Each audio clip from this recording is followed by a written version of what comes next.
Assistiremos nesse momento, dentro da programação do 5º Congresso Internacional de Estudos do Envelhecimento Humano, a palestra Os Desafios da Gerontecnologia no Brasil, apresentada pela professora doutora Carla da Silva Santana Castro. A professora Carla é graduada em Terapia Ocupacional, mestre em Educação e doutora em Psicologia Escolar e do Desenvolvimento Humano.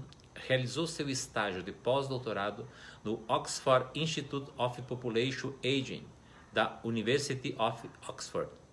É presidente da Sociedade Brasileira de Gerontecnologia e do Conselho Municipal do Idoso da cidade de Ribeirão Preto, São Paulo.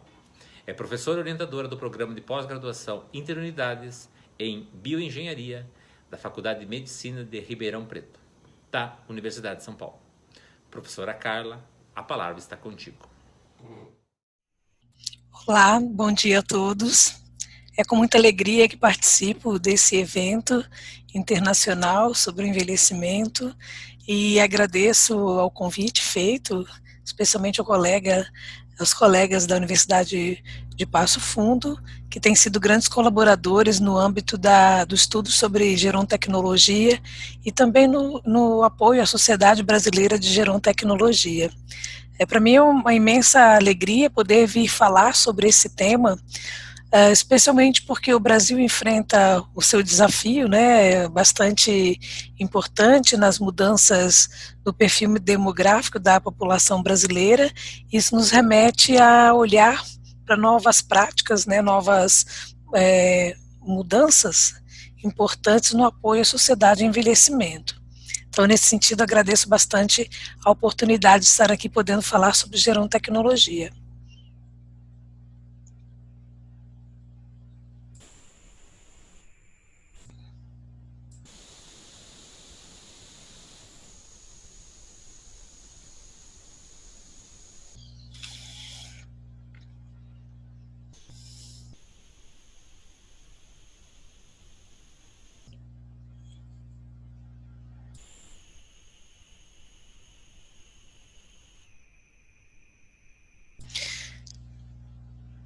Bem, os principais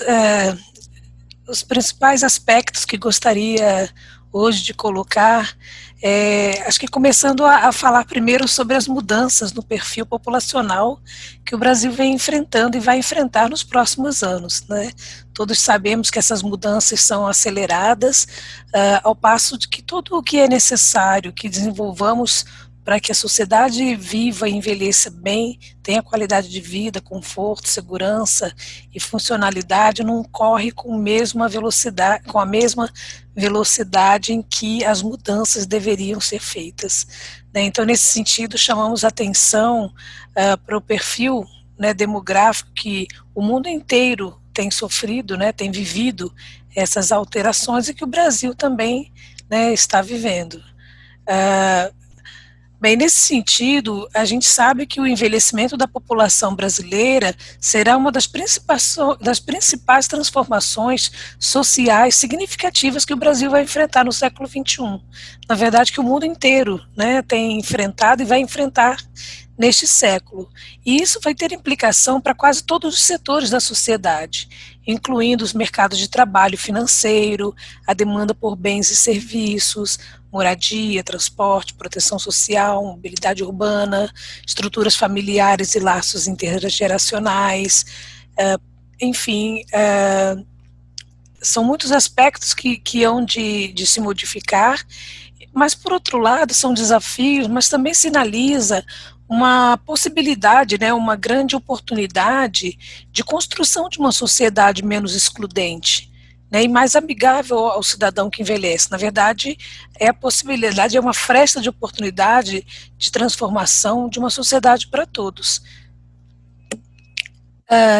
Nesse sentido, a gente precisa chamar atenção para que o aumento, né, do número de pessoas mais velhas, né, na sociedade, há que se necessitar de melhor participação social, bem-estar, cuidado, educação, saúde, transporte, mobilidade, trabalho, lazer, moradia, segurança, dentre muitos outros aspectos, né? Então, essa contextualização, ela não pode ser não pode se deixar de ver, né, como perspectiva para se olhar para a questão de pensar a tecnologia, né? Então, nesse sentido, eu convido a todos a olhar para o tema da gerontecnologia a partir daquelas mudanças sociais que as mudanças demográficas vão trazer, né? Então, a gerontecnologia ela é um campo de conhecimento interdisciplinar por natureza. Ela busca compreender e facilitar a interação de dois fenômenos atuais, o envelhecimento populacional e o desenvolvimento tecnológico ao qual toda a sociedade atravessa nesse momento, reconhecendo todo o potencial desta ferramenta para melhorar a vida das pessoas idosas. A gerontecnologia, ela se organiza em 5 dimensões, que é a saúde e a autoestima, a habitação e as atividades da vida diária, a comunicação e a governança, o transporte e a mobilidade, o trabalho e lazer. E essas dimensões, elas são atravessadas por eixos de estudos. Esses eixos, na verdade, é o enriquecimento pessoal, também a prevenção e engajamento, a compensação e a assistência, o suporte e organização de cuidado. Isso é extremamente importante falar, porque a gente não pode olhar para a questão da gerontecnologia ou para as demandas da pessoa idosa, olhando especialmente o suporte e a organização do cuidado, porque na verdade a gente está falando de indivíduos que estão ativos, saudáveis, que precisam manter seu engajamento, ou aqueles que já têm alguma capacidade que já vai declinando a partir das mudanças do envelhecimento, ele precisa recrutar uma capacidade adaptativa e a tecnologia, ela pode funcionar para compensação e assistência desse indivíduo. E também pensar a questão do suporte e organização de cuidado, claro. A gerontecnologia, ela é entendida como uma tecnologia que está a serviço da sociedade de envelhecimento, pensando no ambiente, pensando em produtos, em equipamentos, em estratégias que os sujeitos precisam para manter suas vidas ativas e com qualidade, com conforto e com funcionalidade, né? Então a gerontecnologia ela tem esse olhar muito para a questão da saúde positiva, olhando as habilidades para adaptar e autogerenciar em face às mudanças físicas, emocionais e sociais. Esse aspecto eu trago com bastante relevância, porque a gente precisa olhar que as mudanças elas ocorrem e que nós temos que nos adaptar a essas mudanças trazidas pelo envelhecimento. Agora, de fato, fica muito inacessível que só o indivíduo mude sua condição e seu ambiente não modifique. Então, assim, temos pessoas que vão ter mudanças na cognição, nas habilidades de mobilidade, por exemplo, de trabalho, tudo o entorno precisa, Então, nesse momento, eu convido muito a pensar na questão da funcionalidade, no construto de funcionalidade, que a Classificação Internacional de Funcionalidade em Capacidade de Saúde, da OMS, ela traz, ela pensa, a questão mesmo da funcionalidade, ela é pensada do ponto de vista do sujeito e do ponto de vista do ambiente, pensando o ambiente físico e pensando o ambiente de pessoas. Então, esse é um aspecto que eu gostaria de destacar aqui. Também que assim, a sociedade de envelhecimento, ela pede os 3 Gs, a gerontologia, a geriatria e a gerontecnologia. E todos esses campos, eles podem apoiar muito a sociedade que está em transformação. Nesse sentido, eu trago aqui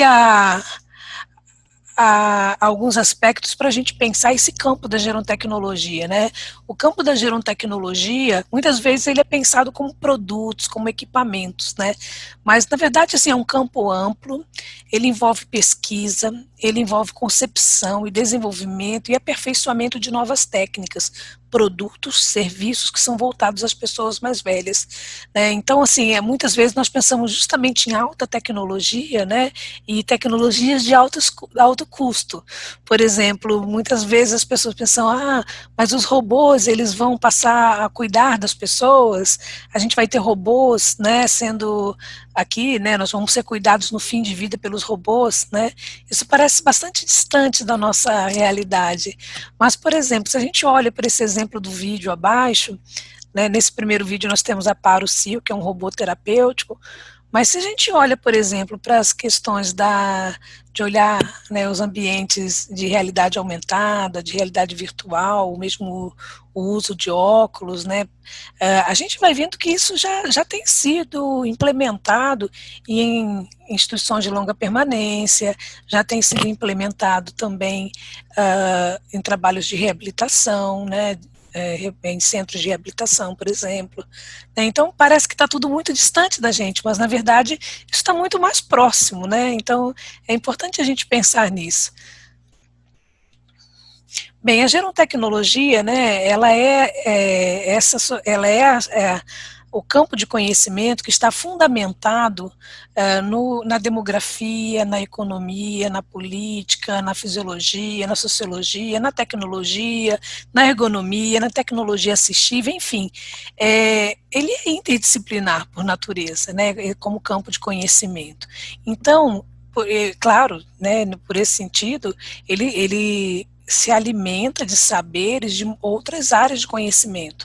Ele se junta para pensar as questões das pessoas mais velhas, para repousar sobre um conhecimento que já está sendo desenvolvido por uma outra área e que pode ter novas aplicações. Por exemplo, claro que se a gente pode usar como exemplo o monitoramento, o sensoriamento de sinais de uma pessoa com demência que vive em sua casa e ela é monitorada, a gente, ao mesmo tempo que a gente está pensando em design de ambientes, em tecnologia de sensoriamento e monitoramento, a gente também está pensando no campo da ética, da privacidade, entre outros aspectos. Então é importante pensar que, como campo interdisciplinar, ele junta, né, ele se abre para essa construção que é muito mais ampla do que a tecnologia como equipamento propriamente dito. Bem, quais são as aplicações? Né? Elas são muito amplas, né? As aplicações elas estão voltadas às questões do cuidado, e aí a gente está falando de cuidados de pessoas ativas, mas cuidando de condições crônicas, a gente está falando de pessoas sendo cuidadas, né, por alterações de mobilidade, por alterações cognitivas ou em face a uma doença neurodegenerativa. A gente está falando de habitação, de construção de ambientes amigáveis, de ambientes funcionais, de ambientes seguros. A gente está falando de lazer, né? A gente está falando de a gente está falando da inserção do trabalhador mais velho no mercado de trabalho, a gente está falando de flexibilização de carga horária de trabalho, pensando no sujeito mais velho, a gente está falando na comunicação, né? Nesse sentido, eu destaco aqui esse momento da pandemia que a gente vive hoje, a comunicação e os relacionamentos, eles foram muito impactados pela questão do distanciamento social. Né? Então, quando a gente pensa o uso dos aplicativos de comunicação, uso de equipamentos, a questão da acessibilidade, do acesso, né, a redes, a internet propriamente dita, né? Então são questões que aparecem no campo das aplicações da gerontecnologia. Também destaco aqui a questão da mobilidade do transporte, né, que também foi muito impactada nesse momento, né, da pandemia, mas assim, a gente é convidado a pensar nas cidades amigáveis, no senso de lugar, nos transportes, no acesso ao transporte, às quedas, enfim, a gente pensa uma série de questões. Né? No âmbito da saúde, também, né, acho que é um dos campos em que a gente vê muito claramente a questão da gerontecnologia, né, como aplicando as questões de cuidado, a tecnologia como estratégia, como método, como conceito, forma de fazer as coisas, pensando no segmento de pessoas com doenças crônicas, pensando na tecnologia que apoia o cuidador, enfim, amplamente, né? E nesse âmbito da tecnologia sendo aplicada no contexto da educação, eu acho que esse é um dos principais tópicos que vamos estudar no Brasil a partir dos próximos anos, né?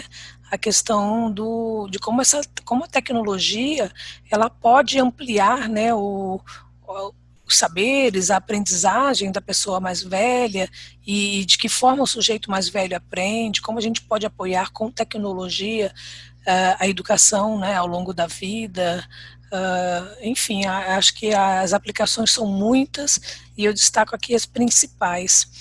Então, meu convite é a gente pensar aqui um pouco na tecnologia, por exemplo, para a cultura e entretenimento. né? E claro que, assim, em algum momento, alguém há de pensar assim, mas a tecnologia, a gente vai parar de ir nos lugares e agora a gente vai ver tudo pelo computador, né, pelo celular.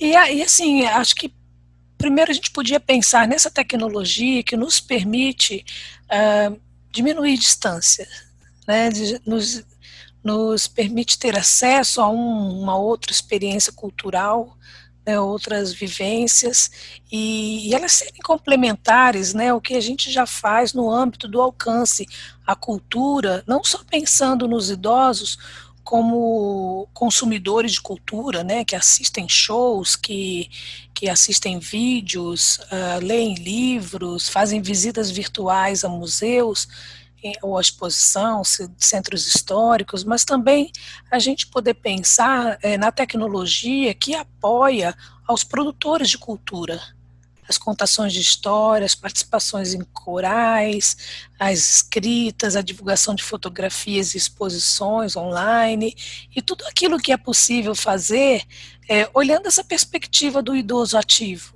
né? Então, é importante a gente destacar, considere a tecnologia para esse alcance à cultura e ao entretenimento.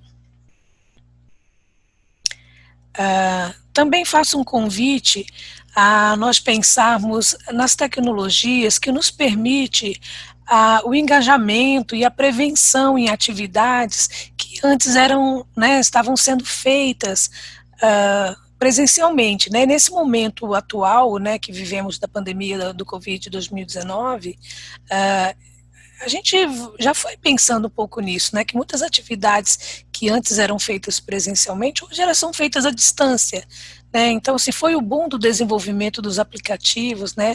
Aplicativos no campo da saúde mental, do mindfulness, ou veiculação, né, de exercícios cognitivos, de estimulação cognitiva, ou de estimulação motora. Então, o convite é pensar qual é a complementaridade que a tecnologia ela pode fazer às práticas que já são existentes, né? Com certeza a gente vai ter um suporte bastante importante para pensar, né, nessa tecnologia que nos permite prevenir agravos, modificar condições de saúde, né, que pode ser de promoção de saúde, né, manter o engajamento, as atividades, e também as tecnologias que nos permitem ampliar, né, esse alcance ao sujeito mais velho. Convido também a pensar, né, nesse momento também da pandemia, né, os impactos que o uso das tecnologias que os idosos tiveram, né, que usar tecnologias para serviços, né, pensando nos serviços bancários, pensando nos serviços de delivery, né, por exemplo, pedir comida pelo iFood, pedir um transporte, um táxi, um remédio para ser entregue em casa, ou a compra do supermercado para ser trazida, enfim, ou os serviços, por exemplo, de teleassistência, né? Então, assim, o potencial, né, das tecnologias de serviço, elas são muito grandes, né? Então, nesse sentido, é muito importante, nesse momento, a gente pensar nos aspectos que perpassam o uso das tecnologias, e aí eu destaco, né, especialmente da tecnologia mobile, de como se usa, né, os aplicativos disponíveis nos computadores, tablets e celulares, e também o conhecimento do sujeito para operar esses aplicativos e esses equipamentos, né? Então, os sujeitos mais velhos, eles têm um impacto muito grande aí para o uso desses serviços, eles são os que menos utilizam, né? Alguns utilizam com o apoio de alguém da família, né? Então, é extremamente interessante, né, esse ponto que, embora nem todos usem, mas podem contar com os apoios, com a mediação. Mas, assim, a gente sabe que nesse momento da pandemia, os serviços de entrega e atividades à distância, como usar o home bank, enfim, e outros que já foram citados aqui, eles foram muito importantes, têm sido muito importantes nessa fase, né? Então, nesse sentido, eu chamo a atenção da necessidade que nós temos de olhar para o sujeito mais velho e pensar nas habilidades que eles têm, né, e como eles poderiam ter acesso a serviços, né? Então, acho que isso é extremamente importante. Se a gente fosse pensar, por exemplo, nas questões de trabalho, né, e lazer que foram permitidas, né, e que têm sido atravessadas pelas questões da tecnologia, né, que ganharam um boom, né, muito importante no uso da tecnologia para manutenção das atividades à distância, né, quantas pessoas continuaram fazendo seus trabalhos, como aulas de instrumentos, idiomas, enfim, né, operando sistemas à distância, como no hospital, né, numa unidade de saúde. Então, é importante considerar agora, se a gente olhar para essa linha inteira, serviços, comunicação, cultura, trabalho, a gente está falando de uma oferta de possibilidades e oportunidades que a sociedade contemporânea traz, né? Então, assim, ou a pessoa mais velha ela consegue apoios, né, e nesse sentido ela vai depender de alguma forma de alguém para fazê-lo, ou ela desenvolve essas habilidades para que ela consiga continuar de alguma forma respondendo, né, a todas essas tecnologias que estão integradas ao cotidiano. Então é importante que essa pessoa não fique de fora. Se a gente pensar no âmbito da comunicação e governança, esse foi um dos principais pontos que a gente observou desde o início da pandemia. Uma preocupação muito grande com os mais velhos, com os idosos, que tinham dificuldades de utilizar o telefone celular, às vezes tinham um aparelho, não tinham as habilidades digitais básicas, né, e como que isso tem impactado, né, a diferentes famílias, diferentes contextos, né.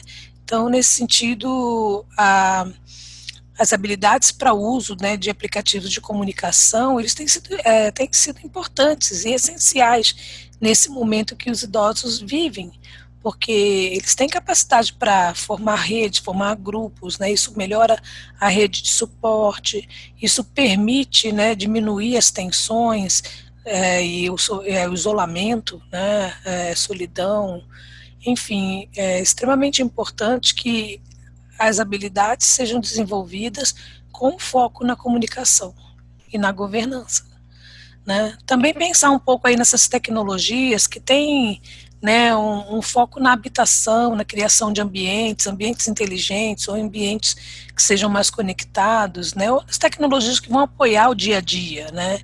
Ou, né, quer seja para fazer uma comida, para apresentar um prato que fez, se comunicar com a família, né? Ou mesmo uma casa mais projetada, né, e respondendo aí com tecnologias integradas. Então, assim, pensando um pouco na história da gerontecnologia, ela surge a partir de dois campos de saberes que se constituíram no século XX.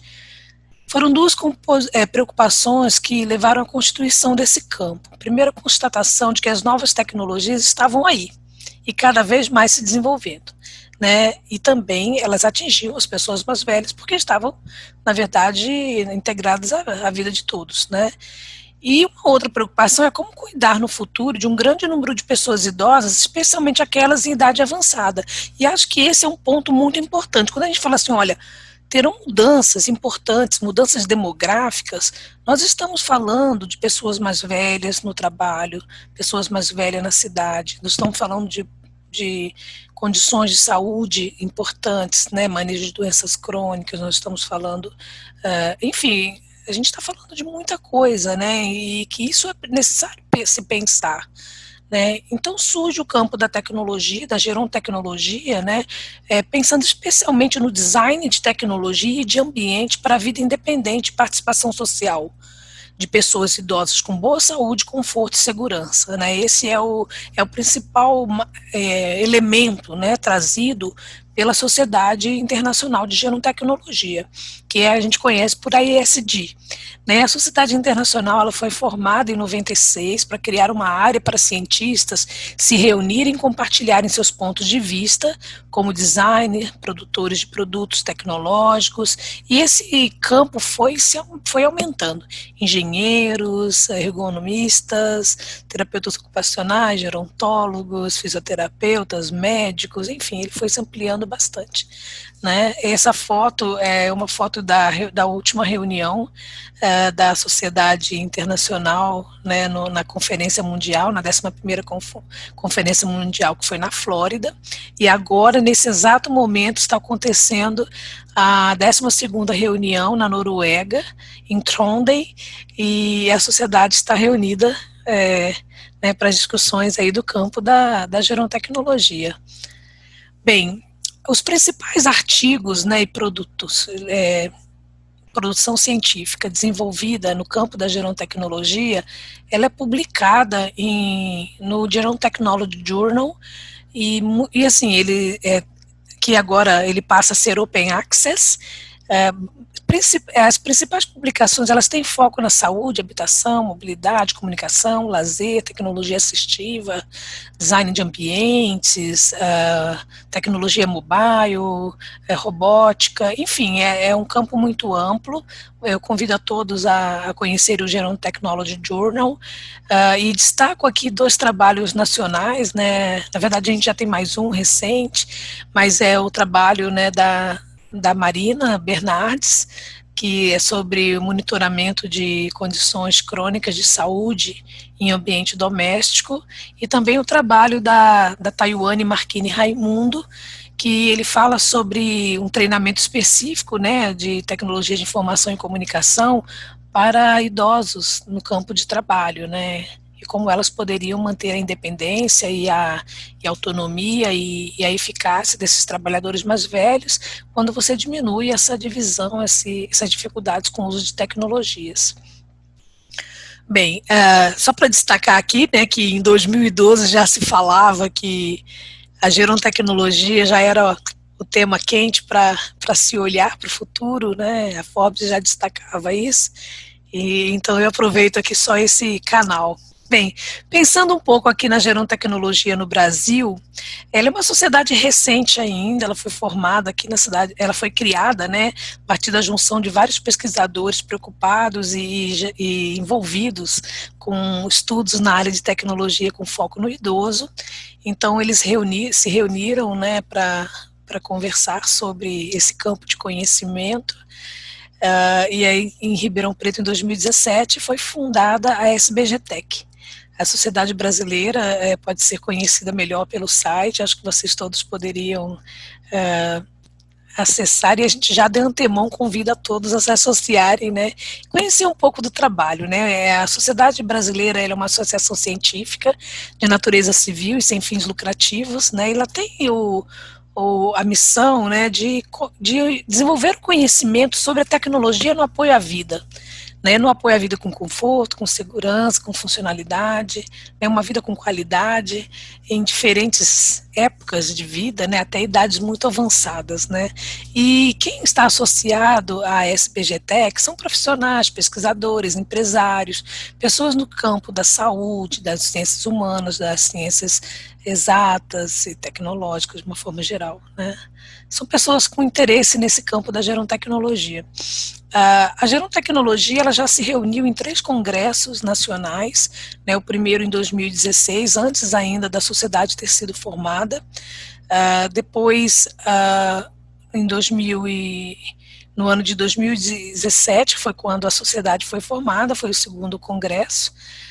Depois, em 2019, a gente teve um novo congresso, que foi o último, né, foi do ano passado.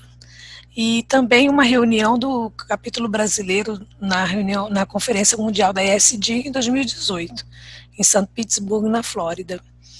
Bem, como que está o panorama geral de estudos em gerontecnologia? Eles ainda estão sendo aumentados, estão sendo ampliados, mas basicamente os estudos, eles têm sido com foco no uso das tecnologias digitais, em contextos variados, né, especialmente pensando no contexto de apoio, cuidado, também no desenvolvimento de equipamentos, especialmente dos equipamentos assistivos, o uso das tecnologias de informação para a comunicação, as questões com foco na inclusão digital, na aprendizagem, do uso de tecnologias, também com foco na questão da mobilidade, né, e das quedas em idosos, também no desenvolvimento de aplicativos e uso de aplicativos com foco em games, estimulação cognitiva, também design, especialmente de produtos, né, com foco na pessoa mais velha, e também de ambientes, especialmente pensando em ambientes funcionais, né, para idosos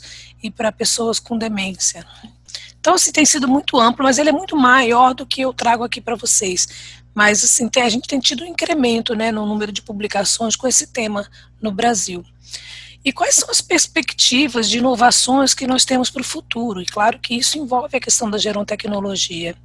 Eu penso que, inicialmente, é integrar tecnologias, porque a gerontecnologia ela não é substitutiva, ela nem pode, né? A gente tem que pensar na gerontecnologia como complementar, né? Então, o que eu penso que a integração de tecnologias, tecnologias sociais, de alta tecnologia e de baixa tecnologia, de alto custo e baixo custo, isso é um dos pontos, que é uma das perspectivas que temos para o futuro, né? Eu acho que também a ampliação do uso e do desenvolvimento de tecnologias assistivas, pensando em recursos com foco em atividade motora, cognitivo, design de ambientes, enfim, eu acho que uma das perspectivas importantes é ampliar aí, especialmente porque também se amplia o número de pessoas com doenças crônicas, especialmente olhando para as doenças cerebrovasculares, e que isso tem um impacto, né, nas condições de monitoramento, de demência e também de possibilidade de acidentes vasculares. Então, é necessário que a gente amplie, né, os estudos sobre tecnologias, não só assistivas, como tecnologias de reabilitação, mas pensando nesse sujeito mais velho, né, porque a gente não está falando de uma pessoa que vai ter alguma deficiência, né, por conta de uma alteração, mas assim, é que essa deficiência ou essa alteração motora, neuromotora, ela impacta um indivíduo mais velho, né, e nisso traz um campo completamente diferente no âmbito da sua funcionalidade. Eu acho também que um outro ponto, né, de inovação que a gente vai ter muito grande é a questão do sensoriamento para monitoramento de ambientes. E eu penso que por causa da pandemia a gente teve um incremento muito grande no campo e serviços, né, de telemedicina, teleassistência, telemonitoramento. E isso vai impactar também a questão do sensoriamento de ambientes, especialmente pensando nesse ambiente com foco na questão das quedas, né, detecção de quedas e também de funcionalidade de uma forma geral, né. Um outro campo que eu vejo que ele ainda vai se desenvolver no Brasil, mas eu acho que esse é um dos que ainda vai demorar um pouco mais, mas assim, que eu já vejo um caminho, né, diferente, que é o da robótica, especialmente com foco na robótica de serviço. Eu já, assim, no passado, a gente não tinha ideia, por exemplo, que em algumas casas já tem robôs limpando, né? Como aquele robozinho redondinho da Polishop que passa no chão, né? Então, assim, isso não está tão distante, né? Então, assim, eu acho que o campo da robótica, ele vai ser aumentado, então eu penso que há um equilíbrio, né, assim, especialmente pensando aí, porque a robótica ela inclui alto custo também, né? Mas assim, eu penso que os robôs eles já vão ser uma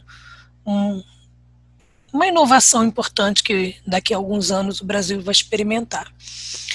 E eu acho que um outro campo que tem tido um grande incremento, e claro que assim, não é uma fila por ordem aqui nesses pontos que eu estou trazendo, mas os Exergames ele já tem tido um amplo uso, né, pensando aí a questão dos aplicativos para estimulação cognitiva, dos jogos competitivos, dos jogos com foco na atividade física, na questão do humor, da competitividade, enfim, né, ambientes de realidade virtual e realidade aumentada. Eu acho que esse é um dos grandes trunfos que a gente vai ter e uma das inovações principais que a gente já experimenta, né, em vários contextos diferentes de trabalho, né? Então, acho que isso são questões importantes. Assim, eu penso que políticas, né, elas podem melhorar os impactos que as tecnologias digitais têm sobre as pessoas idosas. Eu penso que é extremamente necessário políticas de inclusão digital. ela é extremamente importante. Primeiro, pensar a questão do financiamento do poder público, não só pensando nos estudos, nos centros que desenvolvem habilidades para os idosos, né, e da parceria público-privada, que é extremamente necessário para que haja um incremento, né, nas políticas de inclusão digital no Brasil. Então, assim, se a gente hoje fala de idosos sem habilidades para uso, por exemplo, de um aplicativo de home bank, né, para acesso ao banco, isso demanda que a pessoa precise de alguém para fazê-lo. Quando ela não tem, ela faz como, né? Então, assim, estou falando de banco, mas estou falando de serviço, estou falando de comunicação. Então, assim, acho que uma das coisas que está na nossa lista como prioridade são políticas de inclusão digital. Né? Então, isso nos aponta também como um cenário para formação. Né? É necessário desenvolver muito conhecimento, como os idosos aprendem, como os idosos aprendem tecnologia, como eles usam tecnologia, quais são suas prioridades, né? Quais são suas necessidades, como que ele se sente em relação à questão da autoconfiança, do valor percebido para o uso dessas tecnologias. Né? Então, assim, no nosso foco está melhorar o acesso, e aí a gente está falando acesso a equipamentos, acesso à internet de boa qualidade, e financiar programas em comunidades locais para o desenvolvimento de habilidades. Né? E acho que nesse sentido é muito importante pensar em apoios, né, intergeracionais, em projetos intergeracionais para isso. Pensa em ampliação de serviços com foco nos 60 mais, especialmente pensando aí no incremento, né, das startups, né, para tanto pensando nos serviços com foco na saúde, na habitação, mobilidade, transporte, enfim, né, aqui em São Paulo a gente já vê iniciativas bem interessantes, né, startups bem interessantes já começando. A gente precisa de um marketing positivo sobre os idosos, né, que ele traga, né, esse olhar importante sobre que valor tem os idosos usarem, aprenderem e serem as pessoas alvos, né, do desenvolvimento da tecnologia. Né? Então, um reconhecimento da necessidade e da importância do idoso na sociedade. Né? Nós costumamos dizer que uma sociedade ela é valorizada quando tem um sujeito mais velho. E ela precisa ser valorizada por isso. Ele precisa dar valor à pessoa mais velha e ser valorizado. Né? Enfim, é uma via de mão dupla, né? A gente precisa também de ampliar as oportunidades de educação, né, com foco aí em fortalecimento da educação de jovens e adultos, nos cursos, né, nas universidades da maturidade e também pensando, né, no ingresso, né, da pessoa mais velha no ensino superior, dentre outros. Né. A gente precisa ampliar a oferta de saúde, especialmente com foco na promoção, prevenção e reabilitação, e acho que na assistência domiciliar também. Então, assim, a gente tem que ampliar, né, os serviços que podem ser apoiados através de tecnologia. Pensar a questão do trabalho e do lazer, né, educação continuada para os trabalhadores mais velhos, que não sofram tão fortemente o impacto da falta de habilidades para as tecnologias digitais. Né? Então, há que a gente pensar aí nessa ampliação das habilidades, na formação continuada, extremamente importante para pensar no ingresso e na permanência do trabalhador mais velho no mercado de trabalho. E acho que outro ponto importante é a questão da habitação. Né, pensar aí nos ambientes seguros, funcionais, adequados, confortáveis. E isso a gente está falando de desenvolvimento de ambientes, desenvolvimento de design de ambientes, design de mobiliário, enfim, de uma forma muito importante. E precisamos melhorar a formação, estimular o empreendedorismo. É extremamente importante isso, né? Se num ponto para trás, num curso de arquitetura, a gente pensava, por exemplo, em design de ambientes para pessoas com deficiência, hoje a gente está pensando, tem que pensar na questão do envelhecimento, como é que a casa se adapta, como que ela se torna acessível e adequada, né? Que forma a gente tem de melhorar, né, com a projeção de uma casa mais adequada, pensando em diminuir aí as dificuldades que a pessoa mais velha tem. Então, acho que tem um campo muito grande aí para a gente. Né? E que demandas a gente tem no âmbito da formação? Acho que são muitas. Né? Um desafio é produzir, implementar e ampliar o uso de tecnologias com foco nas demandas dos idosos. Acho que tem um outro aspecto que é a importação de muitos equipamentos, né, especialmente das tecnologias assistivas, eles chegam a preços inacessíveis. O Brasil, ele importa muita tecnologia, né, então ele precisa melhorar o desenvolvimento, até porque é extremamente importante, muitas tecnologias, elas não estão adequadas ao cenário nacional, né, então é importante desenvolver esse conhecimento. Outra questão assim que tem muito desconhecimento dos recursos de tecnologia por parte de famílias, sociedades, de uma forma geral, né, profissionais. Então, assim, para a indicação, especialmente das tecnologias assistivas, né, é extremamente importante a gente aumentar o conhecimento dos recursos gerontecnológicos, né. A gente já observa uma melhora, né, nos progressos no desenvolvimento de tecnologias de informação, de robótica, de ambientes acessíveis, assistivos, controlados, de serviços, né?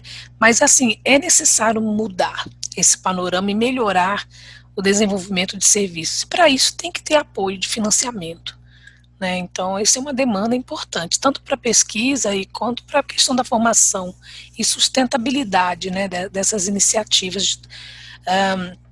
Eu acho que assim, desafios também de aumentar o número de estudos no campo da ética, né, e das ciências sociais e humanas e sociais aplicadas, especialmente, né, que envolva questões ligadas à privacidade, à responsabilização das famílias em relação aos cuidados, apoio das famílias, né, que muitas vezes cuidam sozinhas. Eu acho que a gente tem muitos temas aqui para pensar as demandas, né, e tem muitos desafios postos, né, estudos de eficácia com práticas com base tecnológica, porque assim, a tecnologia, né, como equipamento, ela se insere muito rapidamente em práticas já bem estabelecidas, né, então assim, daqui a quanto tempo a gente vai começar a estudar de fato a implementação da teleassistência, da telemedicina, do telemonitoramento, né, desde a pandemia, né, como por exemplo, estudar a questão dos exergames, ou de ambientes monitorados, ou de uso de robôs, enfim,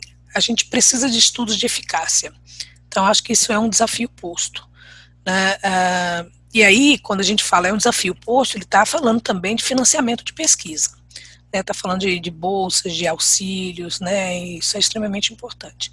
A gente precisa ampliar as práticas interdisciplinares, com integração de tecnologias e dos saberes, porque pensar gerontecnologia, ela é interdisciplinar, né, assim, ela não consegue ser vista nem desenvolvida sem que você envolva 2, 3, né, 4 diferentes disciplinas, né, então, assim, melhorar o nosso conhecimento, né, é muito importante e fazer mais estudos interdisciplinares. Ter fomento à pesquisa no campo da gerontecnologia, né? Geralmente, o que acontece na academia é que a gente vê editais que se aplicam de alguma forma. Por exemplo, o edital de tecnologia assistiva, ele se aplica à questão dos idosos também, né? Agora, é muito difícil, por exemplo, concorrer em editais que sejam editais na área de robótica, né, que você vai conseguir concorrer num robô assistivo, num robô de reabilitação, enfim. Eu acho que é necessário um fomento melhor e com essas alíneas específicas para o campo da gerontecnologia. Eu acho que outro desafio, né, eu já falei um pouco mais para trás na minha fala, que é o desenvolvimento de habilidades digitais básicas, né, e básicas para os iniciantes, assim, intermediárias e avançadas para o uso das tecnologias, que incluam desde, né, temas bem básicos de como usar as tecnologias digitais, mas também a questão da segurança, segurança de dados, segurança com dados pessoais, informações pessoais, questão dos vírus, de julgar informação, enfim, é muito amplo esse campo. A redução da divisão digital, né, a gente precisa desenvolver e construir pontes, né, não é assim, e nesse sentido, não podemos deixar ninguém para trás, ninguém. Não pode ter idosos mais velhos, não pode ter pessoas com deficiência, pessoas com problemas cognitivos, todo mundo está nessa sociedade. E se estamos nessa sociedade, somos impactados pela tecnologia. Ninguém pode ficar para trás, né? Precisamos de desenvolvimento de conhecimento nacional em gerontecnologia, né? Claro que assim, a gerontecnologia no Brasil ela é muito nova, ela é muito recente, né? Então, assim, os primeiros estudos, eles datam de poucos anos, né? Então, a gente precisa ampliar a produção de conhecimento nacional em gerontecnologia.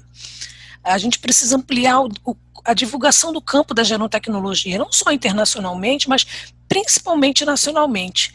As pessoas em 2020, elas passaram a ouvir muito mais sobre gerontecnologia, né? Então, assim, a divulgação do campo para diferentes partes do Brasil é extremamente importante, né? E precisa de um comprometimento do setor público, privado, da sociedade civil sobre a responsabilidade nas demandas dos mais velhos em relação à construção de uma sociedade melhor para todos, possível para todos. Certo? Eu agradeço extremamente a oportunidade de falar sobre gerontecnologia e já faço um convite aqui ao final da minha fala para vocês conhecerem a Sociedade Brasileira de Gerontecnologia, acessando o nosso site e fazendo parte dessa sociedade que inicia, né? Ela é tão jovem ainda que ela inicia os seus trabalhos, né? Então eu convido a todos a se associarem e fazer parte dessa construção de uma sociedade que possa parecer uma coisa do futuro, mas não é. Ela é uma coisa do nosso presente. E o que nós fizermos nesse presente vai impactar o nosso futuro quando mais velhos. Então, a gente está fazendo um convite a todos vocês a conhecerem a Sociedade Brasileira de Gerontecnologia e ajudar-nos nesse desenvolvimento de campo de conhecimento importante para o Brasil. Convido a todos a se associarem, acessar o site da SBGTech e deixo meu contato a todos vocês aqui. Muito obrigada. Muito obrigado, professora Carla, por sua brilhante apresentação sobre os desafios da gerontecnologia no Brasil. Tenho certeza que todos os participantes de nosso congresso absorveram profundos conhecimentos sobre gerontecnologia e significativas reflexões florescerão a partir dos pressupostos teóricos metodológicos que abordaste em sua fala sobre esse tema.